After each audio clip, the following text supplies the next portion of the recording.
Hello and welcome to Boomer Live. Today I have with me a very special guest. It is none other than Ankit from Almighty Blues FC. As you already seen in the title, we are going to be talking about Chelsea FC. You know, there's been a lot happening in that club since the last 6 months or so.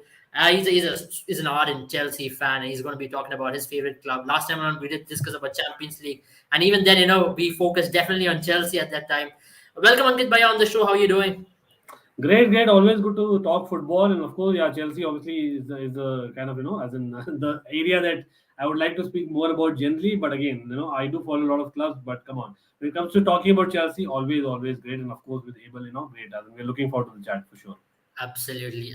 Let's get talking about it. How do you see this new ownership, right? First, let's talk about Roman Abramovich, how much he has Mhm. done for the club, and how much is Chelsea FC going to miss him?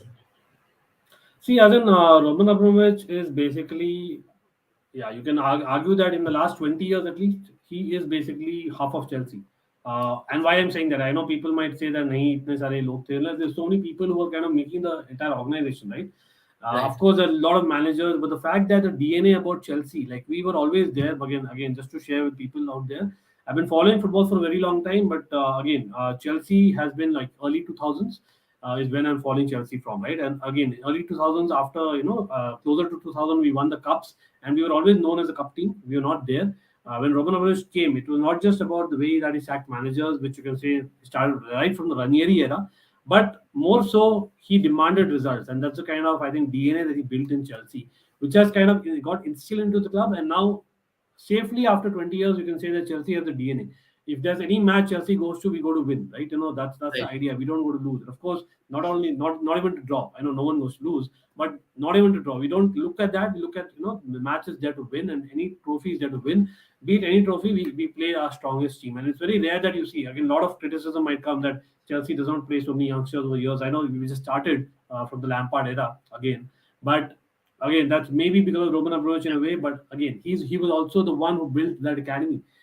He was the one who sanctioned that. He was the one who kind of gave so much power to I think Lampard, Czech, Marina of the case. Recently because he was not in the country for a very long time as well. So I think the way that he's managed the entire transition has been brilliant. Right. Even the fact that when he went, obviously it was a huge shock Yeah. because now that DNA is built as a way that the club has been run, and of course, getting back, for instance, an example being Jose Mourinho, he had like I think he didn't have great times with Jose Mourinho towards the end of the first era, but then he hired him back. He made sure he got what the fans wanted. Again, same thing goes for maybe the Super League. Remember, people, yes, first Chelsea was in it, but the moment fans came into it, like I know Petrcek and co really worked hard for us to kind of get that kind of decision going our way. But I think Right. Roman Abramovich called the shot. Okay, fine, let's go. Let's do what fans are demanding. And the way he left the club, why I'm saying that all this is because he made sure that there is no debt to Chelsea when he Right. left, and he kind of cleared it. And at the same time, he took his own time to make sure that who comes in, it could be very easy for him to say that okay, fine, I'm going. Whoever comes in is not my botheration because I am involved in a lot of political involvement right now, right? Right. So I'd Right. rather not be involved and I go my way. But no, he was very much in the forefront when it comes to choosing Todd Burley. And again, Yeah. because you're asking me, Todd Burley, at first instance, definitely सोचोगे यार he's American. Someone who's come from American kind of, as in that franchise system. We all know Right. how American owners think. But again, can we generalize? No. And the examples Liverpool. Liverpool initially also looked that way. But over a period of time, we know that Liverpool have had a process. And Todd Bowley, True. from what I understand from LA Dodgers, he has done the same kind of, as in blueprint there also. So that is Right. something that he's working towards. And if I'm not wrong, able correct me and anyone watching as well. Yeah. I don't think Todd Bowley gets any profit for the first few years. I think until say about 7 or 8 years, he doesn't get any profit. So that That's tells you what has that been speculated. There is no confirmation on confirm how much he's exactly. going to get, the dividends he's going to take from the club. There have been Correct. speculations. I read a couple of articles on that as well. One of them came in the Mhm. Athletic as to in the first 5 to 6 years, he is looking to invest in a long term vision as to he'll be putting in the money, but he's not looking at to take back any dividends out of it. So I don't know how much of it is true because we have not got the agreement of the takeover yet. So once you see that, you might have a better understanding as to what is the entire share he's going to hold and what is the dividends he can actually withdraw from the club in the first 5 years. Yeah, absolutely. And that tells me that he's here for the long term. Yeah. Also, I myself reacted when basically Marina and Bruce Buck were decided on to leave, leave. But the fact is, like, he's ready for those changes and has accepted check moving on. Checks was his own Yeah, decision, by the way, better check. right, right. So I think it's clear that he knows that things are anyway not going to become normal in the first season. True. He I knows mean, it. So that's a very interesting point which pointed out about Todd Bowley taking up the ownership and the complete transition in the club in almost every level, from the negotiations perspective, from the transfer yeah, perspective, and also very hands-on guy. yeah, and him taking over almost every positions, starting from the club director, ownership. Do you reckon that he really wants to make a statement saying that, I want to take up all the owners of the club. I don't want to have different personnel. At least in the initial years, he wants to be totally involved in it. If you look at Well, some of the teams he has managed, or he has owned, for example, they are very successful teams. see, you can argue that again. As in, I don't think we'll be right to kind of speculate that it could be either way. We don't know what exactly has Yeah, happened, right? All we can say is like he's a bold bully, as we are already kind of familiar with the name. yeah, Bold bully, something that I think he's just bold to kind of make some decisions, because it was very easy for us to imagine that okay, now that Roman is gone, Todd Bowley has never worked in Europe per se, in a big club, so it's best that he gives time to Marina, he gives time to Bruce Buck. They've done a certain amount of homework along with Petr use their homework, and then maybe invest accordingly in this window, and then maybe by the next window, slowly but steadily he'll make those changes. But he was ready to kind of accept, because I think it was not just him firing them. Like it was a clear case that they also wanted to go. They thought it's a big change, and that is why he let them move. It was more of that, to be very honest, or the kind of proof is that Marina is still there as an advisor in the club, right? So clearly, I think I don't think it's about him wanting to take power. Yeah, right, once he's taken power, he's also making decisions. He's also like he met George Mendes, for example, already. I right. know things might not happen, but again, those are things that he's taking initiatives to do more than what a usual director or usual owner would do, right? Because you know that you have to do more, because you are firstly late in the game, in the season, because the transfer window technically has started beginning of the month, and Right, then once you're in, you also know that you don't are you're not in a familiar environment here, so you got to be right. acclimatizing quickly to the conditions. He's actually ready to do that, and the fact that he's not depending on Chelsea to hire someone, and he himself is doing, again, it's a consortium, so you can argue that that was part of his expectations as well from Yeah, him, right? But right. again, it was not like he had to take it. Someone else also could have taken it. So I like that fact that he's taken things with scruff of the neck and just taken it. But first instance was not great, because Yeah. first it told me no, it's that American franchise kind of mentality which is coming through. But No, it's saying it's just giving the right signals now. we've seen with Manchester United in the recent past, there's been a lot of flack from the fans and from the community of Manchester United that American ownership, they do not really understand the sport. But if you talk about Liverpool, to some extent, they could say that FSD Group also hasn't really dwelled much into the club's operations. They've given it completely to Jurgen Klopp and the club director to take over the transfers and everything else. Now, an American ownership, he has managed sports teams before, but not football, right? Football has got its different nuances to it. The passion of football is different. Understanding the fans is totally different over here. How much of it can be negative, and how much of it can be positive in that perspective? See, again, like we can only kind of judge on what we are reading, what we are kind of seeing right now. Yeah, he's kind of as in just experimenting a little bit here right now, right? So you can say that he's also trying a way, and there's no certain way of running a club. Let's be honest. If there was a Yeah, certain way of running a club, and then me and you could have run it given the money, right? As in yeah, that's what could have happened. So it's not so easy. We all think it's easy, and of course, we all, as in especially on Twitter, we all become experts, not knowing anything and not knowing the other side of the coin. But the fact is, like, he's still in that, he's just putting himself in the sea, right? He's just kind of swimming right now. Let him actually get the things, and then I would like to judge him. So I think it's really, I would say, only positive. The fact that he's open to do it, yeah, he's accepted it's a long term, but at the same time, the deals that we're going to discuss about surely, as in not only meeting George Mendes, but making sure that before there's a counter offer, he kind of tables a bid for a certain player, which we're going to yeah, discuss about hopefully. yeah, But yeah, those are things that signs that are telling me that okay, he realizes that he's late in yeah, the game and he wants to basically prove a point. So he's yeah, here to basically win over the fans, win over the club, but at the yeah. same time do business. It is See. business, but that business is going to help Chelsea. So I think it's a win-win. Right, right. Let's talk about the team players now. We spoke about the ownership. Let's talk about the players. One of the most highlighted part of the season, and now the season has ended. It's of course Lukaku, right? He was brought in for close to 100 million. There were a lot of expectations on his second stint with Chelsea. People did expect that he would continue the form which he showed in Syria into the Premier League. But there were two schools of thought to his failure. One would say he was the highest goal scorer; he scored 15 goals. But other ones would say he did not fit into the system and he was just not good enough. Which side would you take, and how do you see the entire stint of Lukaku with Chelsea? Though it was just a year long, but it had a lot of drama attached to it. Yeah, Lukaku equals drama, man. As he simply puts him, that is something that he would expect coming to Chelsea. But firstly, the fact that it happened right after he came, and again those stories came up, and then he was as in smart enough to actually approach Tuchel. So Thomas Yeah, Tuchel is what he approached, and then he again, as per the news that I hear and I see and read, Marina Granovskaya as well as Petr Cech wanted Lukaku to stay. Not that they wanted only.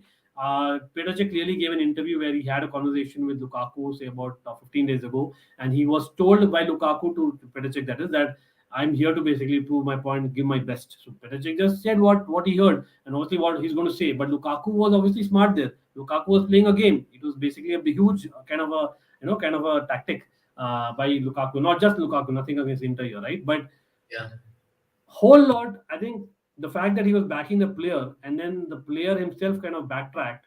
Todd Bowley was smart enough to rather go to the coach because the coach kind of understands what he's giving on the pitch, right, day in, day out. So the coach clearly here, in this case, Thomas Tuchel has said no, as in I'm good without Lukaku as well. So right, there, Marina and Czech, maybe arguably you can say that that was one of the reasons where they disagreed with Todd Bowley. He right, has blindly gone with the coach, and that's why I would again say that while his kind of consortium is known for doing a lot of data analysis and doing a lot of background check before making any knee-jerk reactions, but at the same time they are also known for backing the manager, right? So that is right, where I would say that he was very smart, because we all know about player power in Chelsea. That is something that needs to stop. I know it won't stop in modern day and that social media world we are in, but at some point it needs to basically, as in reduce or come close to stopping. That is what maybe this episode will be. He's like, right, it's a clean sheet, it's a new chapter for Chelsea. He doesn't mind if there's immediate losses, but maybe in the long run, he's thinking that okay, anyway, I'm here for the long run. right. Let's plan for the future and go with the coach for now, because that can only keep us in top four and whatnot. Yeah. No, as a Chelsea fan, how do you see these things, especially with Lukaku, right? You didn't mention in brief as to how things turned out for a long period of time. But as a Chelsea fan, do you feel let down at this very point that a player has come to your club? It's a Champions League winning club. They were the defending champions when he came into, Yeah, and him yeah. showing interest in Inter Milan, saying that he was treated better there, he misses playing there. Once your heart is somewhere there, you definitely question the commitment of a player as well, right? No, I don't think I would question the commitment of the player. Here, I would question the player and his professionalism. I would definitely say that he's not fit to be a player in the highest league. Simply put, that's the bottom line. And I don't know if you saw it. I did tweet about it. I wouldn't like Lukaku to wear a Chelsea jersey again, and I really mean it, because I think that kind of a player who actually comes, like you said, into a Champions League winning team, and actually he was supposed to be the missing piece in the puzzle. I know that at the end of the day, they're all human. They all have their choices. Yes, he might have had some off-field issues. He might have not been agreeing with the formation. He might not have agreed with the players not passing to him. Again, I would not put all the blame to him. There is part of the blame goes to the players, part of the blame goes to Tuchel to not playing to his strengths. But was that enough reason for him to go, as in just throw his toys out of the pram and just kind of go to Sky Sports? Not just once. The second time the agent came back, this guy actually corrects himself that no, this time I'm kind of getting rid of this agent. But in the end, he was getting rid of the agent not for that reason. He was getting rid of the agent because he wanted a new agent who could get him a move back. So it is Right. very, very clear that this guy has actually planned it out. Again, I don't know. I can only speculate. I know maybe if I'm being immature, I might say that it's a plan. He was always, in Inter Milan. He just made this move because of the financial issues and whatnot. Right. But there was also an unfinished business of Chelsea. What was all those stories about unfinished business in Chelsea? He was a fan, and he was actually a big fan of Drogba and Chelsea Football Club. So Yeah. that was all. I don't know what it went as an out of the window. So these are like, again, they are good players. I'm not saying as a player he had a lot of bad elements. Of course, he was Yeah. good. There are certain elements he could have been better than. Again, Tuchel and the team also is supposed to be blamed there, but mainly it was Lukaku. It started from Lukaku. I don't think he applied himself. He didn't want to apply himself. That's the bottom line. So someone who doesn't want to apply himself doesn't fit in the topmost bracket in terms of professionalism. Leave apart football. Absolutely. I mean, you rightly mentioned about this professionalism, and also you just So that it's all about commitment, right? Let's talk about now the issue at hand for Chelsea. They have to definitely sign a striker. They may, of course, move for Richarlison. Richarlison for Everton has been playing on the left hand side. Do you reckon he can fit in the number 9 role for Chelsea, or do you expect him to play on the left hand side for Chelsea as well? Imagine replacing Lukaku with Charleston, man. Oh man. Again, I'll back Tuchel definitely, but here, come on. Like one more thing which I miss saying is Lukaku was a 98 million striker, right? And he went for peanuts on loan for now, but that value might be half. So the Charleston, depending on the cost, maybe we might be tempted. But as per reports, luckily enough, today again there are secondary reports as well saying that actually Tottenham might give Harry Winks to Everton and they might get Richarlison, or he might be open to playing that backup striker role, which Spurs have been wanting for years together. So if he's Yeah, open for to play that, that also puts question on his attitude for me. Yeah, he fights. He comes across as a poor man's Diego Costa. You know what I yeah, mean? He comes yeah, across as that. And maybe even more poor man's Diego Costa we already have in Armando Broja. I'll come yeah, to that. Like the fact is like Richarlison, if he's accepting to be in Tottenham, and Tottenham, let's be honest, I don't see him starting. If he goes, yeah, Son is there, Kane is there, Kulusevski has had a brilliant second half of the season when he was signed. yeah. I don't see a reason why he should start in the primary games unless someone is injured And or even in as super sub. Conte's system, I don't really see a position for him either. Yeah, so they might have to change position. Conte is also known to play 3-5-2. They could play Yeah, that, but again, even if that, I would rather have a Son and a Kane. I don't think a Son, Kane, and a Richarlison would fit because then they'll miss out on Kulusevski, who cannot be a wing back. So for me, it's kind of weird with Moura also being in the ranks, so Moura should get the precedence. So he's accepting that is not the right attitude again for me. So again, would I want a player who's kind of accepting to be a second fiddle to Harry Kane? Of course, it's Harry Kane. You can accept that, but the fact that he's getting a chance to maybe play in Everton, play in maybe some other clubs where he could start yeah, versus there just for Champions League football, I don't think that's the right attitude either. Plus, he's had off-field issues, I think, with the Brazilian camp, etc. So there's a yeah, lot of baggage, and I don't think he brings a lot of goals. I know he brings a lot of moments that maybe Chelsea misses. I understand. I agree there. That's why I said a poor man's Diego Costa. But I think he's not a prolific scorer. He can play on the wing, but it's not like we don't have players to play on the wing. He's not like absolutely world beater. So I'm okay with him going to Spurs. I'd rather not have him in Chelsea if I'm being very, very honest about it. I rather prefer like a Dembele and a Sterling or a Rafinha or a Sterling How do who you can see play this? false nine as well. Dembele is now clearly showing interest to stay at Barcelona, and that's one of the reasons why now Chelsea are keen to sign someone like Rafinha as well.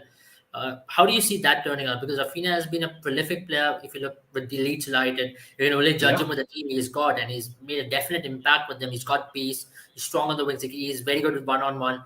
How do you see him fitting into the system? And as a winger, you really want a winger, right? A pacey winger. And Sterling and Rafinha could be those missing puzzles. But still, there's an issue with number 9, and that's a conundrum which has been bothering Chelsea for the longest period of time.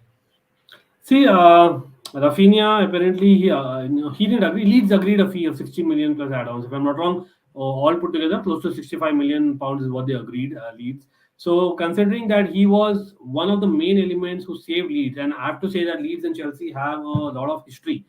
Back in the day, we were like proper rivals. Even recently, if you remember, the games have been really toxic, of the Yeah, field as well. So I think it's clear that Leeds and Chelsea don't kind of agree on a lot of terms. But the fact is, when it comes to money, I think they have agreed, and that's a great sign. Brilliant. He get them up. Clearly, the value has doubled. So the value of 60 million is a bit too much for me. yeah, Player, no doubt. Like he's competing, if I'm not wrong, with Anthony in that right wing spot of Brazil. So right. Anthony's had one of the seasons, breakout seasons, right, in Ajax. So Rafinha's had in lead. So for me, any day I will take Rafinha, provided we are actually having someone in the striking position who could actually finish his chances. Because yes, he also scores you goals. He's also direct. He takes on people much more. But he's not your prolific goal scorer per se. So Yeah, there, I don't know, paying 60 million makes sense, but it makes sense because you have Arsenal, Tottenham also in the race. So when we are right. beating them and Leeds is a player that we are getting from, I think there are like three rivals. We are kind of getting one over. So I will take him. But again, at what cost? Will it affect our budget for a centre half position, etc.? Because if Dembele comes, he'll come on a free. But at the Yeah, same time, Dembele's salary is very high. So for me, I would still say short term is better investment with Dembele, you mentioned despite his Dembele, so I just injuries. want to ask you a question there. Dembele, though he had a very good second half of the season, he was the leading assist maker in Europe, and I think he ended up as a leading assist maker in Europe in the second half of the season for sure, at least in this year. And he also has got the issues right with the club. He had issues with the agent with Barcelona. He has a great history of, or a rich history of injuries, which has always troubled him. He has never been able to reach that potential. Now he's coming to play under Tuchel, a manager he enjoyed playing against in stint with in Dortmund. How do you see that move going to be like, right? Because Dembele in Premier League, it's a much more physical league. It's going to be tested even more. Do you reckon it's a worth buy? Though it's a free transfer, as you mentioned, it's a worth taking him. But as fees and everything else which is associated with him, do you reckon that can be a good move? See, firstly, again, the reason I'm saying that is again, I wouldn't have said that one day ago. But the fact is, the moment we are talking right now, reports say that despite Leeds agreeing a fee with Chelsea, Rafinha has not agreed to terms with Chelsea right yet. Because Deco is an ex-Chelsea and ex-Barca player, and Yeah, there is a school of thought that Rafinha is still interested in Barca, and they are still interested, as so is Arsenal. So they might, hijack the deal again. Although we did that to Arsenal. But that's why I'm talking about Dembele. Now, if that happens, if the Barca basically hijacks that deal, I think only then we'll go to Dembele. Maybe clearly, as in for me, reading between the lines, Dembele was going to be coming. A lot of reports, but the fact is, I think he's probably using Chelsea to get a better contract. yeah, Chelsea didn't want to be that scapegoat, and that's why we kind of delayed things. But now that Dembele's thing might happen because of Rafinha going the other way around, if in case it happens, like either way, you know what, we'll get one of the other players. So I'll tell you, Dembele, what I really like about him is like he's very comfortable with both the feet. Rafinha is very comfortable with his left foot. He's clearly a left footer. Dembele is clearly someone who's ambidextrous. Like he can use both the feet. That's the best part about him. He's very absolutely. direct, just like Rafinha. Mhm. The third thing is he's worked with Tuchel. He's worked with Right, Tuchel. He's worked with Pulisic. They have right, fished wings in Dortmund. So right. yes, injury prone and all that, but again, last 6 months being the highest assist maker in La Liga, Yeah, half season. Come on, that's got to be top class, especially if you're getting a player on a free. I know high wages, but I would right, any day take him because that could maybe help our DM, our centre back signing, our striker signing, right? So I would rather go for a Dembele given a choice because of that reason, despite Rafinha's Premiership experience. But again, it's basically hardly any difference between the two, right? It's just like I mentioned, it's just nitty-gritties. Otherwise, true. both the players are brilliant. It comes down to money. I'm looking at both being an upgrade. Sadly, I have to say that Ziyech, I as much as I like him personally, I don't think he's a player of week in week out, kind of category. Right, So that is where I think Chelsea has also agreed that he's ready to move on and go to Milan is what it seems like. So that's where we are clearly replacing with another left footer in one of these two. So either one, I'll take them. One thing I'll quickly say about Dembele, there was controversially a video. I don't know if you saw people, but there was a video with Griezmann that he had a few years ago, yeah, as in making fun of Asian people, etc. yeah, right, And as per a lot of reports, I know clubs are always going to defend your player, etc. But as per the lot of reports, the guy has moved on, especially yeah, after like he's grown as a man. So hopefully he's moved on for that. So again, I know there are a few Chelsea fans who are still kind of remembering that episode, and we don't want such baggage again. But I think he's right, moved on, and same with Griezmann. So I think I'm okay with that.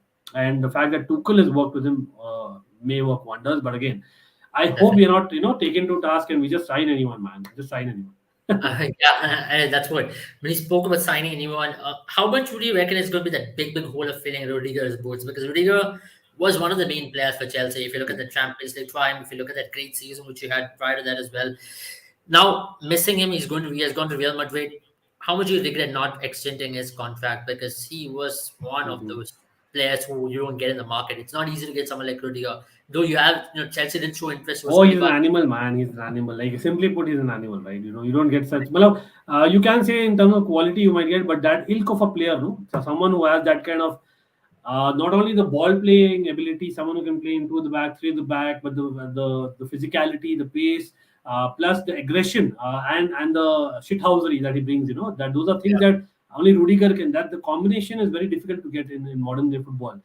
Having right. said that, I have some thoughts here. I genuinely believe a lot of people again on Twitter and Chelsea community have been blaming Marina for not giving a second offer beyond October. Is what the date was. That the next time they spoke was probably a few months down the line when it was already we were close to getting rid of the ownership.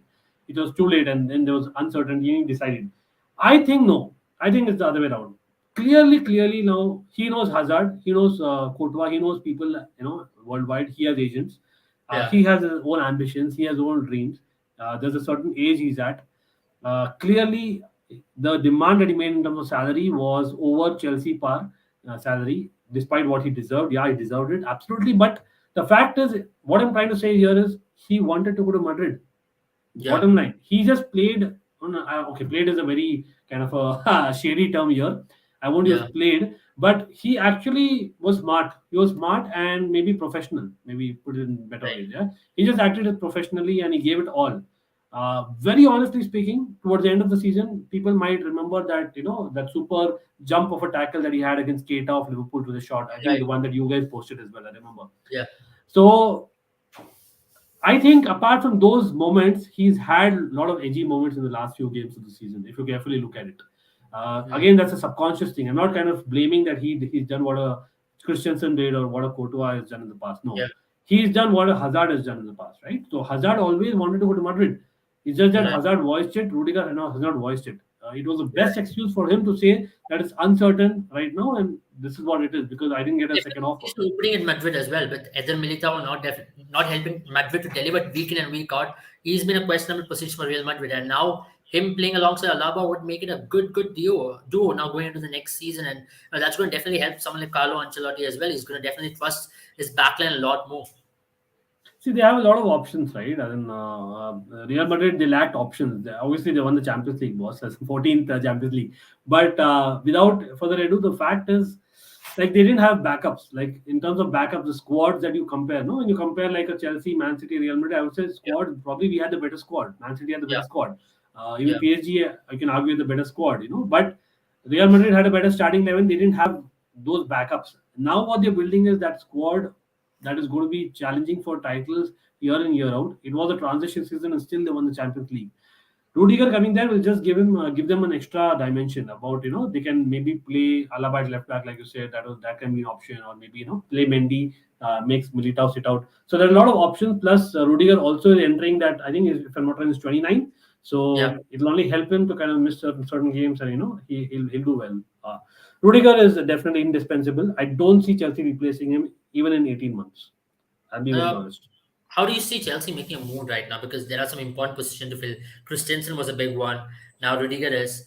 Who are the available players in the market? Because now you speak about Huls Kunde. Kunde was eyed on by Barcelona as well. Now if you look, it's like a direct rivalry between Barcelona and Chelsea. The players who Chelsea are eyeing on are eyed by Barcelona as well. It's literally, man. Yeah, you're right. It's Koulibaly, Kunde, Dembele, Rafinha. Think about it. As in, literally, it's Christensen. You said obviously. Yeah, Christensen, I would like to start with good riddance, man. Good riddance. Yeah, he's been for Chelsea for close to 10 years. He was basically part of the squad which already had Aki back in 2012-13. yeah, But let's be honest, Christensen, as much as he replaced Thiago Silva seamlessly in the Champions League final and did very well in that season, apart from that season, there have not been many times when I've said that okay, this guy is going to be like the next Virgil van Dijk. Giving a name out there, right? He's yeah, not. He's not given me those vibes. That is on the field. Off the field, also he had issues about I know it could be mental illness or whatever. It should not be fair for us to kind of comment there. yeah, Like yeah, Tuchel, has been very safe in saying such things. Like, and at the same time, as in the timing of it, walking out of starting 11s, when there's just 1 hour left of the match and things like that, and it's happened under Sari as well, not just under Tuchel. So those yeah, are questionable, kind of decisions. Plus the fact that he went to Barca medical when it was the toughest period for the club. That was the week that he went in. We all know that, right? So that is kind of not acceptable as a fan. Yeah, I kind of give him the benefit of doubt because of the fact that he's given 9 years of service to the club, 9 plus years, and at times he's done well. And of course, I would rather say other way around that maybe Chelsea has given to him more than he's given to Chelsea, and right. we've kind of built him, and he owes a lot to Chelsea as well as Thiago Silva. I didn't get the returns from him the way I was expecting. Maybe I'm being very Chelsea here, but that's how it is. So he is good returns, but Kunde, again, maybe just like a Christensen, like Chelsea fans, we used to kind of overrate Christensen at times, Danish Martin, all that. Yes, he had a brilliant Euros. Kunde at the same time, he's playing for France, right? The moment Yeah, I see him, always he makes some mistake, man. He yeah, is not a 65 million level player right now, and that's the hard truth.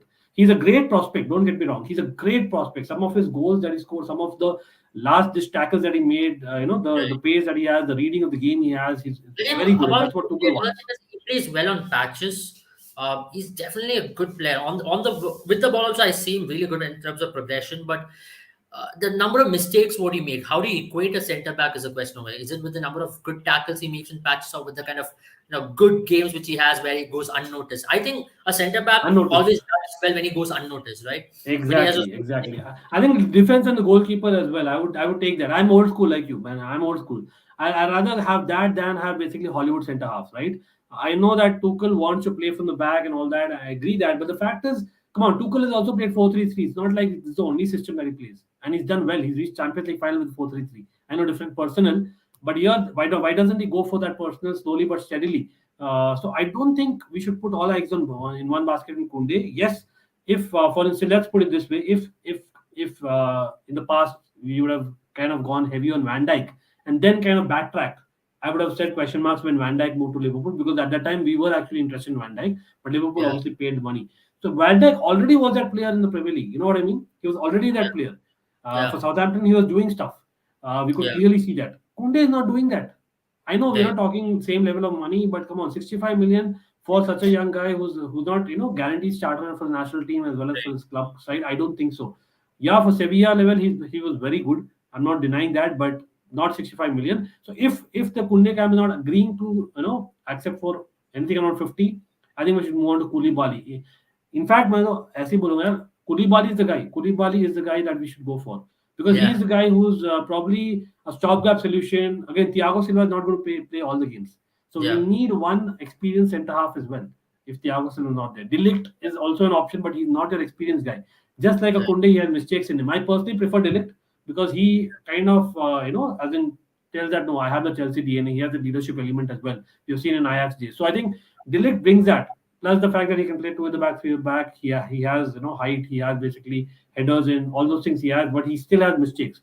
I would right, go with Koulibaly. Would actually maybe cost 35 million. But again, yeah, can we question Chelsea here? Because a lot of times it comes back to the player.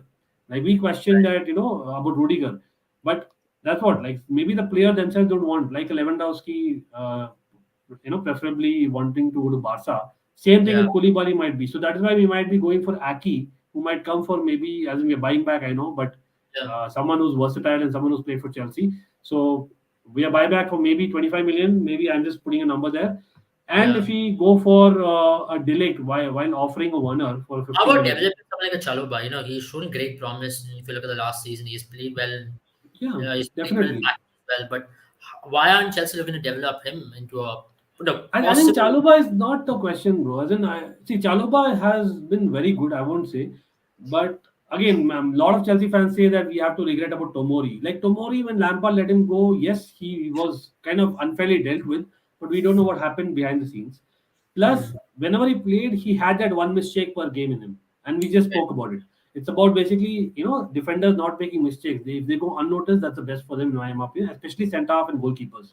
yeah, Now, Chaloba, as much as he's looked very promising, he has a great pass on him. He has a through ball. We know that he has great physicality, great pace, great header, a goal in him. But he can be beaten by a tricky winger easily, and we saw that in the Carling Cup final. Sorry, in the yeah, Carabao Cup final, as well as in right, the FA Cup final. We saw that.